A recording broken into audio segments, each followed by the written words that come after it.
Hello and welcome to another video. Today we've got a device that I don't think I have unboxed on this channel before. This is supposed to be an iPad Air running iOS 7. Now it does have a screen defect. If I remember correctly, it is a line of dead pixels down the middle. But apart from that, this is a pretty rare device that I got for a very fair price. So let's get it opened up and see what we have.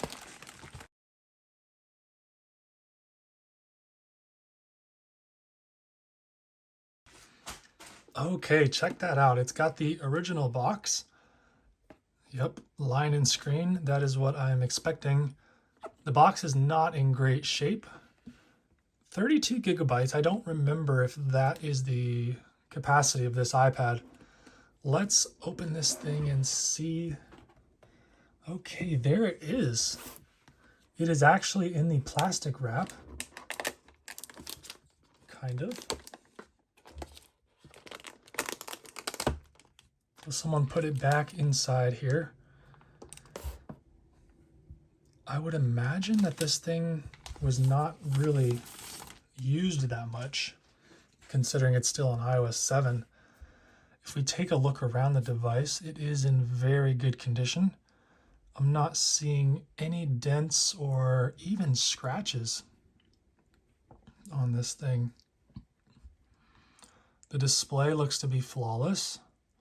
Certainly no cracks, and I really don't see any scratches either.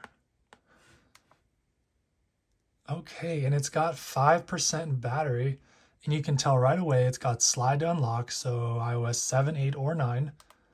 But there is the line of pixels you can see there, and that is not going to move when the display changes. Okay, let's unlock this thing. Okay, right away, they knew what I wanted. iOS 7.1.2, 32 gigabytes. That is pretty cool. And once again, that line of pixels is even more apparent on the white background. But check that out. This thing looks sweet. And it runs so smoothly. So the iPad Air launched in 2013. With iOS 7, and it was the first 64-bit iPad with the Apple A7 dual-core processor, and this device was the first full-size iPad to feature the new form factor with the thin bezels, the flat, super ultra-thin design, and the surround sound speakers, if you will. The iPad Air shipped with a 5-megapixel camera on the back, and I believe this was the last iPad to feature the volume rocker.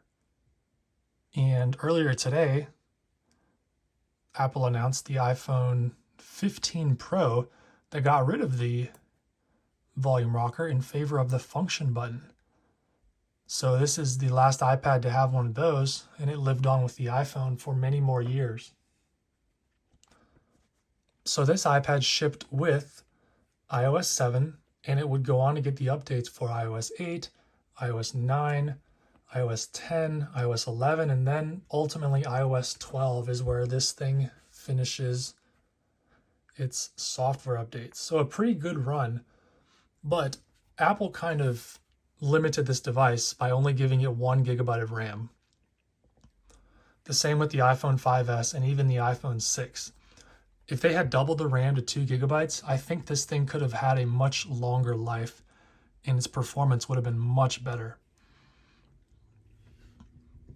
Even on iOS 7, it becomes difficult to load multiple applications and even multiple tabs into the background because the RAM is so limited.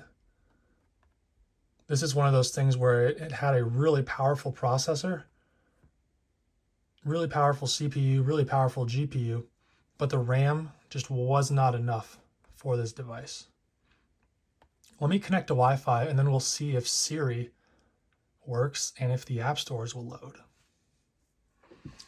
Okay, we are on the network. I forgot to mention Control Center was launched in iOS 7, so this is how it looked in its original form on the iPad. Nowadays we have it in the top right, you swipe down and it's there. But up here we just have Notification Center, which looked really nice with the blurred background. Not all iOS 7 devices got that, but the iPad Air got all of the features from iOS 7. Let's see if Siri works. I guess I got to turn it on. There we go.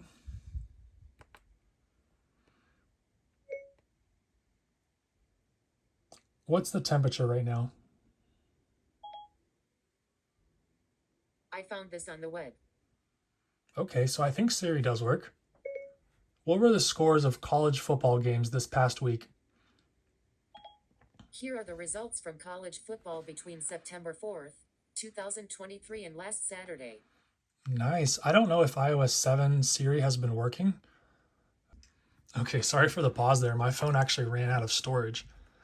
Had to free up some space. But as I was saying, Siri is working on iOS 7, but I don't know if that has always been the case. I know for iOS 6, we only recently gained that functionality at the expense of the App Store, which does appear to be working just fine here on iOS 7. So if you have an iOS 7 device, you get the App Store and you get Siri, which is pretty neat. I gotta say, everything on here is very smooth, very fluid, no stutters at all on this iPad.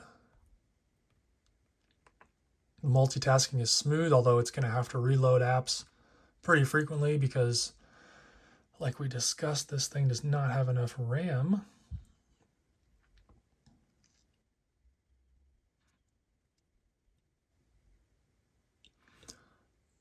I don't think the iTunes Store is going to load. Nothing on the iTunes Store here is loading for me. Oh wait, there we go. Okay, and I believe this is the most up-to-date stuff, if I remember looking at it from my iPhone earlier today. That's pretty cool to see. I didn't realize iOS 7 still had this much functionality. Let's see if Apple's website works, if we can check out the new iPhones, and I don't think we're going to be able to do that. Oh, yes we can. Look at that. iPhone 15 Pro, iPhone 15 SE. Okay, so it does kind of work. It's not the best, but I guess you could use this. Well, that's pretty neat. I'm impressed that Siri works. I'm impressed that the App Store loads. And overall, this is a super clean device. I don't think the original owner used this very much. That's why it's still in iOS 7. Either way, this is a very nice iPad. Unfortunately, it does have that line in the display. Before we go, let's check out these iOS 7 wallpapers. These are some of my favorites. They just look so nice. How about, let's go with this black and white one.